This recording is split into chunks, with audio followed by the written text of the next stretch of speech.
અને આગળ વાત કરીએ હવે મુસ્લિમ મત કોના।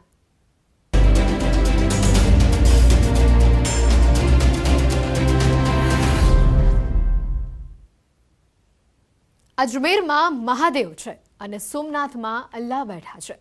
કોંગ્રેસ ઉમેદવાર ઇન્દ્રનીલ રાજગુરુનું આ નિવેદન। રાજકોટ પૂર્વના કોંગ્રેસ ઉમેદવાર શ્રી ઇન્દ્રનીલ અને જંગલેશ્વરમાં સભાને સંબોધતા ઇન્દ્રનીલે આ નિવેદન આપ્યું।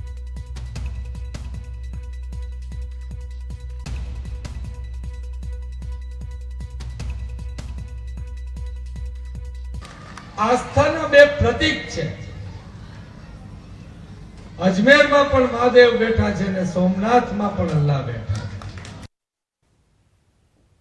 ઇન્દ્રનીલ રાજગુરુના આમ આદમી પાર્ટી પર પ્રહાર સામે આવ્યા છે। ઇન્દ્રનીલે અરવિંદ કેજરીવાલ પર ગંભીર આક્ષેપ લગાવ્યા છે। કેજરીવાલને મુસ્લિમ મતો જોઈએ છે। ઇન્દ્રનીલે આગળ જણાવ્યું છે કે પણ દાઢીવાળા ટોપીવાળા સાથે ફોટા પડાવવાની ના પાડે છે। ઈસુદાન પણ મુસ્લિમો સાથે ફોટા ન પડાવે, ભાગી જાય, આ પ્રકારનું નિવેદન તેમણે આપ્યું છે।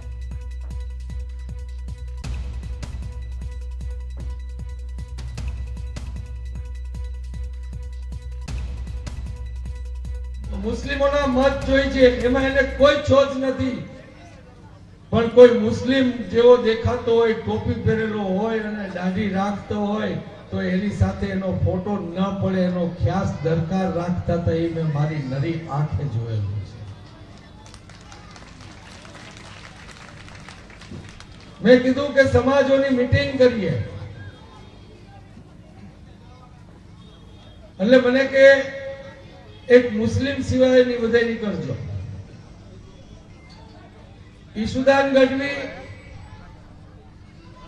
કોઈ આવા દાઢીવાળા ટોપીવાળાને જોઈ જાય એટલે ભાગાભાગી કરી મૂકે, તમે ફોટો પડાવી લ્યો, તમે ફોટો પડાવી લ્યો, કરતો કરતો જણ ક્યાં છટકી જાય ખબર ન પડે। મારી દ્રષ્ટિએ મહાદેવ ને અલ્લાહ એક જ છે, એટલા માટે એક છે કે જ્યારે આપણું લોહી કાઢીને બીજાને ચડાવીએ ને ત્યારે માનવ બચી જાય છે। ત્યાં ક્યાંય અલ્લાહ ને મહાદેવની વાત થતી નથી।